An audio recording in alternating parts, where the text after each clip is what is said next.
दोस्तों, एक बार फिर से एक नई कहानी लेकर आपकी महफिल में फिर से उपस्थित हो गया हूँ मैं।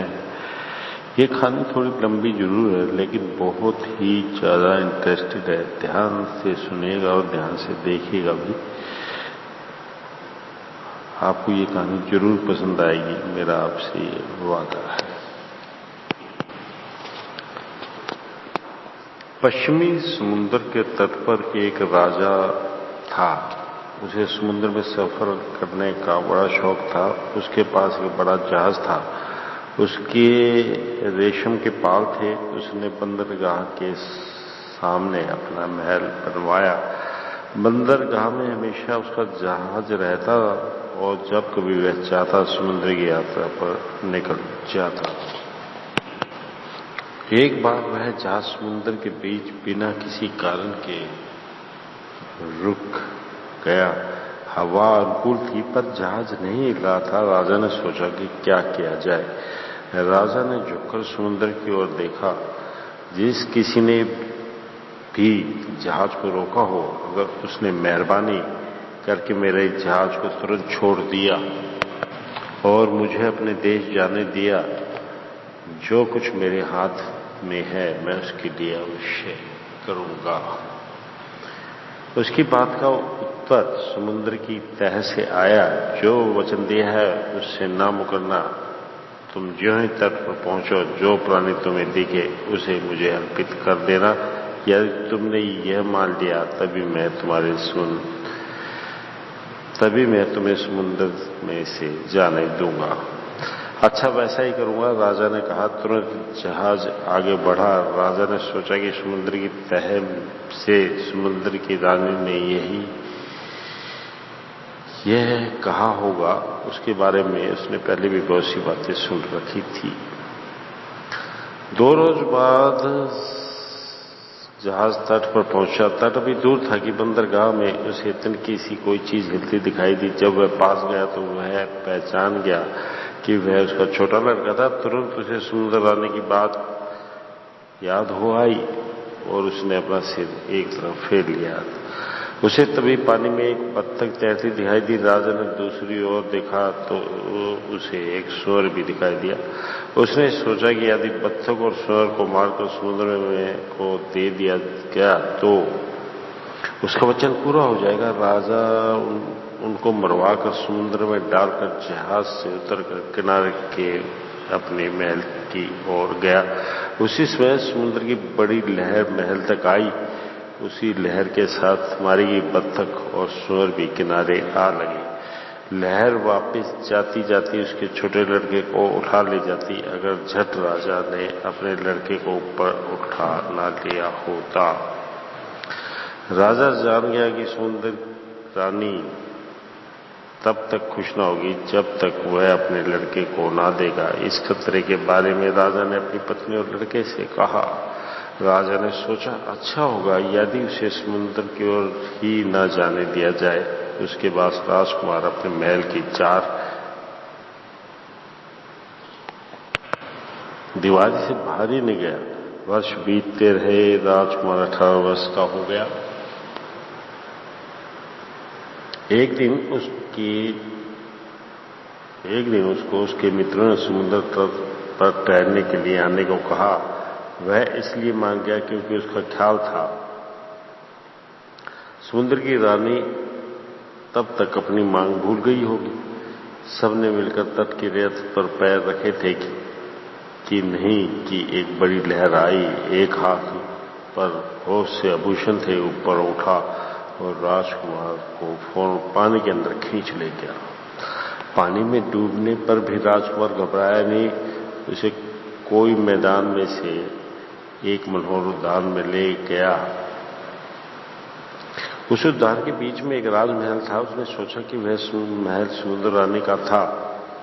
उस महल में जाकर उसने एक कमरे में पैर रखा। उस कमरे में तरह तरह के गहने पहने एक भौंडी मुंह वाली स्त्री खड़ी थी। उसने उसे देखकर कहा, मैं तुम्हारे लिए बहुत दिनों से इंतजार कर रही हूँ। कल तुम्हें काम पर लगाऊंगी। आज मजे में लड़कों और लड़कियों के साथ खेलो, यह कहकर वह उसको एक और बड़े कमरे में ले गई। वहां बहुत सी बाल गाय आपस में बातें कर रहे थे। वे सब राजकुमार और राजकुमारियां थी। एक राजकुमारी से तो उसकी अच्छी जान पहचान हो गई। वह देखने में बड़ी खूबसूरत थी। यह रानी बड़ी खराब है, मैं इसके पास 7 साल से गुलाम हूं। मैं उसकी सब चाल चला क्या जानती हूँ, फिर भी उससे बचकर निकल पाना बहुत कठिन है। यदि हम दोनों मिलकर रहें तो भाग निकलने का शायद रास्ता मिल जाए, राजकुमारी ने कहा। उसके साथ मैत्री पूर्वक रहने में उसे कोई आपत्ति नहीं थी। उसने राजकुमारी से कहा कि जो कुछ वह करने को कहेगी वह करने के लिए तैयार है। अगले दिन सवेरे समुद्र रानी ने राजकुमार को बुलवाया। लगता है तुमने सबसे अधिक सुंदर दासी से दोस्ती कर ली है।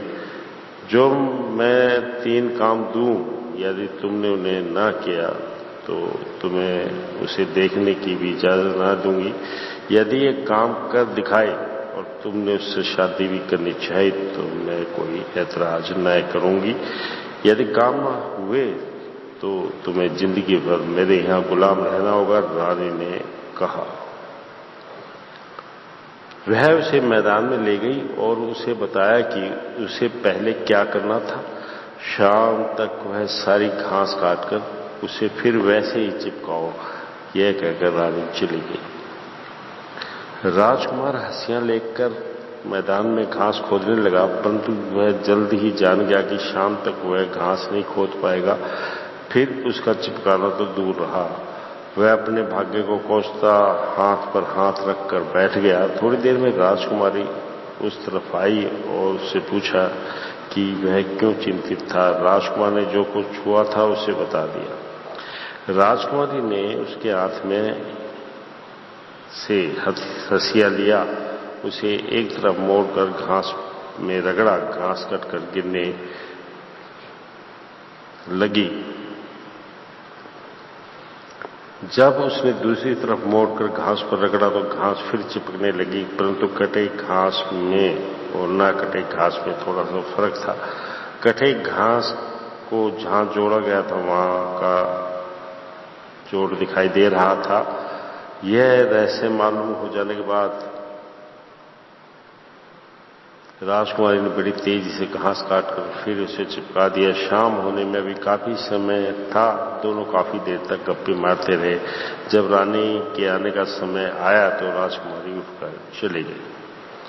रानी आई, उसने घास देखी, फिर कहा, ये सारा काम तुमने तो नहीं किया मालूम होता है। अगले दिन रानी ने राजकुमार को दूसरा काम दिया। अस्तबल में 100 घोड़े थे, उन्हें कभी किसी ने साफ ना किया था। शाम तक राजकुमारी को उन सब को साफ करके फिर फर्श पर लगाना था। वह एक झाड़ू लेकर अस्तबल गया। वहां उसने जो कूड़ा करकट देखा तो उसका दिल बैठ गया। फिर राजकुमारी उसके पास आई। उसने पूछा कि वह क्यों चिंतित था। उसने दीवार से लटकती सोने की सिलाई निकाली और उसे एक बुढ़े घोड़े के सामने घुमाई। सारे अस्तबल को साफ करो। तुरंत वह थोड़ा अपने खुर से आकाश में धूल उड़ाने लगा। राजकुमारी और राजकुमार वहां से दूर चले गए थे। जब वे कुछ देर बाद अस्तबल में आए तो अस्तबल में कहीं भी एक दिन का भी ना था। राजकुमारी ने जब एक कपड़े से फर्श छुआ और फर्श नए फर्श की तरह चमचमा रहा था। शाम होते ही रानी ने आकर अस्तबल को देखा। यह काम तुमने समय नहीं किया मालूम होता है। तीसरे दिन सवेरे रानी ने राजकुमार को तीसरा काम दिया। एक सूअर खाना था जिसमें 1000 सूअर थे।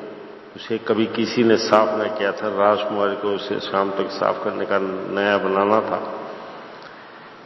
वह ये जानकर कि बिना राजकुमारी की मदद के वह काम उससे न होने वाला था, वह उसका इंतजार करने लगा। उसके आते ही उसने उसको अपने काम के बारे में बताया। वह सूअर खाने में गई, कोने में से एक छड़ी ली और वह एक सूअर को उससे मारा। सूअर आदि तुमने मेरी मत की तो मैं तुम्हें भागने दूंगी। सूअर अपनी जगह से उठ ही रहा था कि वे दोनों दूर भागे। पहले ही वहां बड़ी बदबू थी, न मालूम जब सफाई शुरू होगी तो कितनी बदबू आएगी। जब वे थोड़ी देर में आए तो सूअर खाना रानी के भोजन जब वह थोड़ी देर में वापस आए थे सूरखाना रानी की भोजनशाला के समान साफ था, बिल्कुल बदबू न थी। काम पूरा करके सूअर भागा जा रहा था कि उनको मिला। शाम तक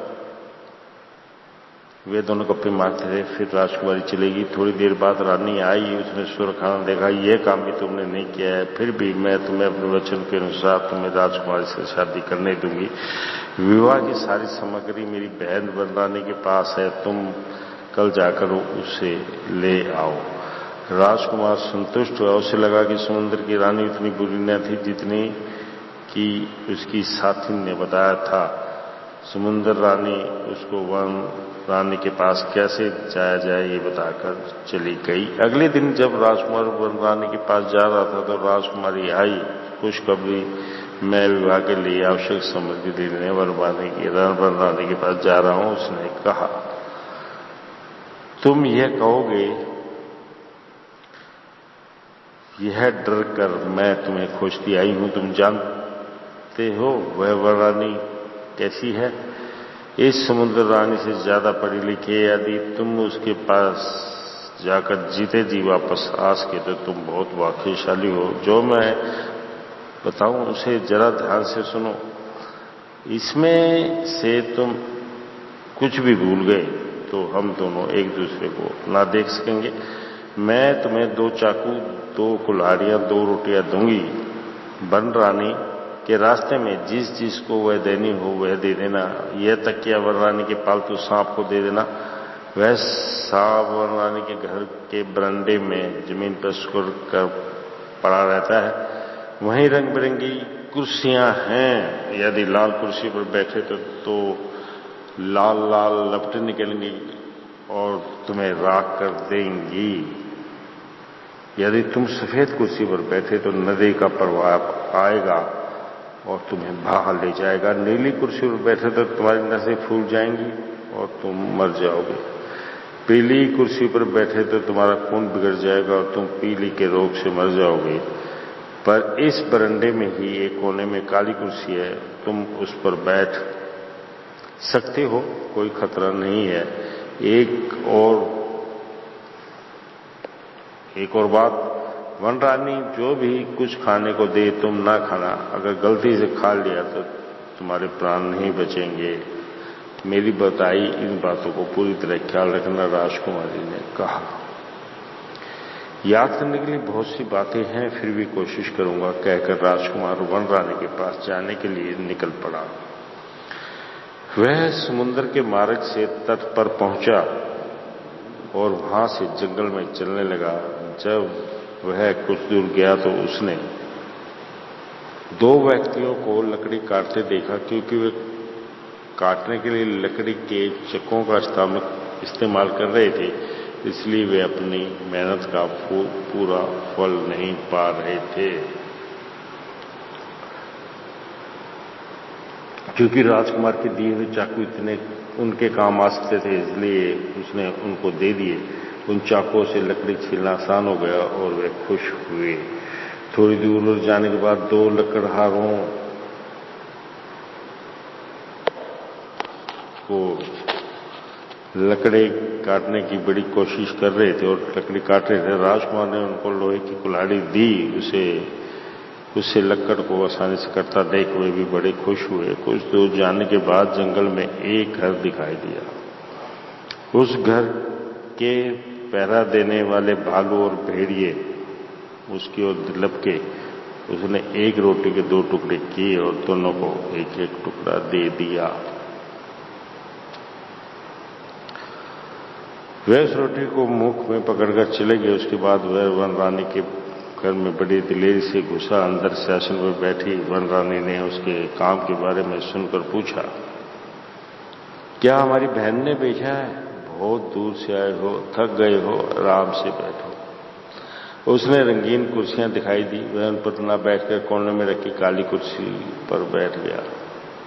वन रानी का मुंह फीका पड़ गया। मैं तुम्हारे लिए कुछ खाने को लाती हूँ, कहती वह अंदर गई। उस समय उसने देख लिया कि सांप कहाँ लेटा हुआ था। वह उसके पास गया। उसने फन उठाकर फुंकारा। उसने तुरंत सिर के नीचे तकिया रख दिया। तुरंत सांप तकिए पर सिर रखकर सो गया।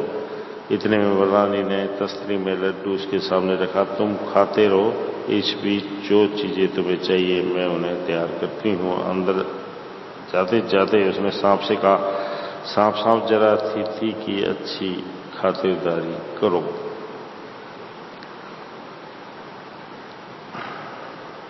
उसके अंदर जाते ही राजकुमार ने लड्डू लेकर जेब में डाल लिया। कुछ देर में वनरानी ने सामान का गट्ठर लाते हुए पूछा, सांप अतिथि की अच्छी खातिरदारी की कि नहीं? सांप ने कोई जवाब न दिया। उसे छोटे से तकिए पर सिर रखकर सोता देख उसका मुंह सिकड़ सा गया। पर जब उसने राजकुमार के सामने खाली तस्वीर देखी तो उसका मुंह खिल सा गया। लड्डू अच्छा था? ये लो अपने विवाह की चीजें, इत्मीनान से जाओ बेटा, उसने कहा। वह घर का दरवाजा पार करके आंगन में ही आया था कि उसकी जेब का लड्डू बड़ा होता गया। कद्दू जितना हो गया। आखिर वह फूट पड़ा। मगर वह उसे खा लेता तो उसकी हालत क्या होती वह जान गया। परंतु तब वन रानी भी जान गई थी कि लड़का बचकर भागा जा रहा था। वह चिल्लाई, रे भेड़िए, रे भालू, उसे पकड़ लो। भेड़िया और भालू मुंह खोले खोले उसकी ओर आए। उसने दूसरी रोटी के 2 टुकड़े किए और दोनों को एक एक दे दिया। वे अपनी जगह चले गए और रोटी खाने में लग गए। राजकुमार आगे बढ़ गया। वन रानी फिर चिल्लाई, अरे पेड़ काटने वालों, पास आने वाले को काट गिराओ। पेड़ काटने वालों ने सिर उठाकर देखा। उन्होंने पहचान लिया कि वह लड़का वही है जिसने उनको लोहे की कुल्हाड़ी दी थी और उन्होंने उसको जाने दिया। वन रानी और जोर से चिल्लाई, अरे लकड़ी छीलने वालों, आने वाले को क्रोच कर उसको मार डालो। उन्होंने जो सिर उठाकर देखा तो वह वही लड़का था जिसने उन्हें चाकू दिए थे। उसने उसको जाने दिया। उसको अपनी बहन के पास से भी सुरक्षित वापस आया देख समुद्र रानी तमतमा उठी। उसने फिर भी अपने को संभाल कर पूछा, तुम सही सलामत वापस आ गए हो? सच में तुम बड़े अक्लमंद हो। आओ तुम्हारी विवाह की तैयारियां धूमधाम से करें। राजकुमारी सुनकर फूलन समाया। परंतु राजकुमारी ने उस दिन रात को उसके पास आकर कहा, रानी बड़ी खोल रही है। आज अगर हम बचकर न भाग गए तो हम जिंदा ना बचेंगे। क्या वह काम आसान है? उसने पूछा। आसान ना भी हो तो करना ही होगा। तुम अस्पताल में जाओ, वहां एक काले घोड़े पर सोने की जीन, घोड़ी पर चांदी की जीन लगाकर रखो। रात को जब समुद्र रानी सो जाएगी तब हम भाग निकलेंगे। इस बीच जो कुछ इंतजाम करने हैं मैं उन्हें भी कर दूंगी, राजकुमारी ने कहा। वह अपने कमरे में सोने के लिए चली गई। वह रानी के कमरे से सटा हुआ था। रानी की मुख्य दासी थी, इसलिए कि रानी के रात को कभी बुलाने पर वह तुरंत जास के उनके कमरे अगल बगल में थे। उसने अपने कमरे में से कपड़े के 3 टुकड़े किए, उसमें 3 गांठें बांधी। एक को अपने पलंग के पास, दूसरे को कमरे के बीच में, तीसरे को दरवाजे के पास रखकर रानी जब पुकार तो मेरे बदले जवाब देना कहकर वो बाहर चली गई। उसके बाद राजकुमार घोड़े पर और राजकुमारी घोड़ी पर सवार होकर अस्पताल से तेजी से भाग निकले। रात के समय रानी की नींद थी। क्या सो रही हो? उसने पूछा। नहीं मालकिन, बिस्तर लपेट रही हूं, पहली गार्ड ने कहा। रानी ने करवट ली और फिर सो गई। 1 घंटे बाद उसकी नींद टूटी। फिर उसने पूछा, क्यों, क्या कर रही हो? मालकिन, कमरा साफ कर रही हूं, दूसरी गार्ड ने कहा। 1 घंटे बाद फिर रानी ने जाकर पूछा, क्या कमरा साफ करना खत्म हो गया? हाँ हाँ हो गया है, चूल्हा सुलगाने जा रही हूं, तीसरी कांट ने कहा। 1 घंटे बाद रानी उठी, क्या आप चूल्हा अच्छी तरह चल रहा है? कोई जवाब ना मिला। रानी को संदेह हुआ, वह राजकुमार के कमरे अंदर गई। वहां उसने 3 काठें देखी। बड़ी अक्लमंद है ये, उसने सब मेरी विद्याएं सीख ली है, परंतु मैं उसे राजकुमार से शादी नहीं करने दूंगी, नहीं होने दूंगी। सोचती वह अस्पताल में गई। जैसा उसने सोचा था वही हुआ। बहुत तेज भागने वाले 2 काले घोड़े वहां ना थे। उसने अपने नौकर को बुलाकर कहा, तुम मेरे मेढे में पर सवार होकर जाओ और रास्ते में जो प्राणी मिले उसे ले आओ। रानी का मेंढा वायु की गति से जाने वाला था। नौकर उस पर सवार होकर निकल पड़ा।